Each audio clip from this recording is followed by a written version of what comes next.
Hi hello welcome. எல்லாரும் எப்படி இருக்கீங்க? எல்லாரும் ரொம்ப ரொம்ப நல்லா இருப்பீங்கன்னு நான் முழுசாக நம்புகிறேங்க. நானும் ரொம்ப நல்லா இருக்கேன். இன்னைக்கு நம்ம Guardian angel message, universal message உங்களுக்கு என்ன வந்திருக்குன்னு பார்க்கலாம். இந்த மெசேஜஸ் எல்லாம் உங்களுக்கு கண்டிப்பாக ஏதாவது ஒரு விதத்தில் கனெக்ட் ஆகுங்க. ப்ளீஸ் இந்த சேனலுக்கு சப்ஸ்கிரைப் பண்ணுங்கள். இந்த மெசேஜஸ் உங்களுக்கு கனெக்ட் ஆனால் கமெண்ட் பண்ணுங்கள், லைக் பண்ணுங்கள், ஷேர் பண்ணுங்கள். இன்னைக்கு உங்களுக்கான கார்டியன் மெசேஜஸ் என்னன்னு பார்க்கலாம். நான் ஃபர்ஸ்ட் எடுத்த கார்டு இப்போது உங்கள் மனநிலைமையை பொறுத்துங்க. செகண்ட் எடுத்த கார்டு அதுக்கு உங்களோட முயற்சியை பொறுத்தது.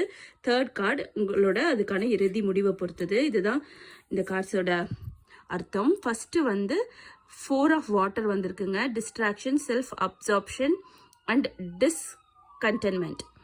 இந்த கார்டு என்ன சொல்ல வருதுன்னா, உங்களுக்கு முன்னாடி நீங்கள் நிறைய விஷயத்தை யோசிச்சுட்டு இருக்கீங்க, நிறைய ப்ராப்ளம்ஸை ஃபேஸ் பண்ணிக்கிட்டு இருக்கீங்க, அதை வச்சே மனசை குழப்பிட்டு இருக்கீங்க. ஆனால் உங்களுக்கு பின்னாடி உங்கள் ஃப்யூச்சர் ரொம்ப ரொம்ப பிரகாசமாக இருக்குங்க. இந்த ப்ராப்ளம்ஸ் எல்லாம் ஒரு மேட்டரே கிடையாது. It's just passing cloud. நீங்கள் இதெல்லாம் சீக்கிரமாக போயிடும். பட் அதை வச்சு நீங்கள் யோசிச்சுட்டு பின்னாடி வர வருங்காலத்தை கெடுத்துக்காதீங்க. உங்களுக்கு பிரைட் ஃபியூச்சர் இருக்குது.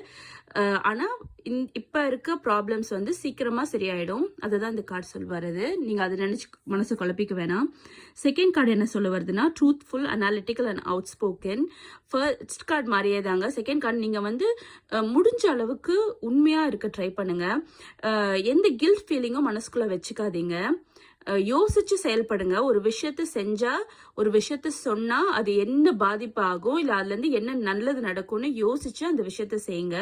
அவுட் ஸ்போக்கனா இருங்க. மனசுக்குள்ளேயே எதையும் வச்சுக்காதீங்க. ஏதாவது உங்களுக்கு ஒரு தப்புன்னு தோணுச்சுன்னா அதை சொல்ல வேண்டிய முறையில் எடுத்து சொல்லுங்க. மனசுக்குள்ளேயே வச்சுட்டு நீங்களும் கஷ்டப்படுத்திக்கிட்டு அடுத்தவங்களையும் கஷ்டப்படுத்தாதீங்க.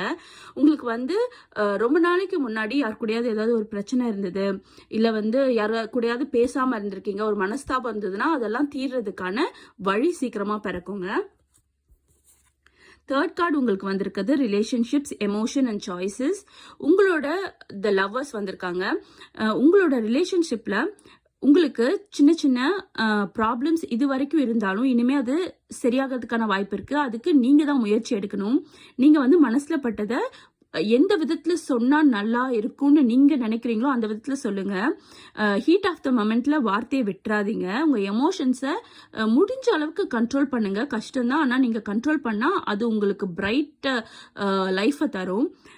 சாய்ஸஸ் உங்களுக்கு நிறைய இருக்கலாம். பட் பெஸ்ட் சாய்ஸ் எதுன்னு உங்களுக்கு கண்டிப்பாக தெரியுங்க.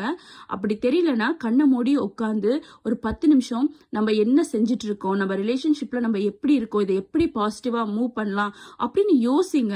நீங்கள் அதை யோசிக்கவே மாட்டேங்கிறீங்க. பட்டுன்னு முடிவெடுத்து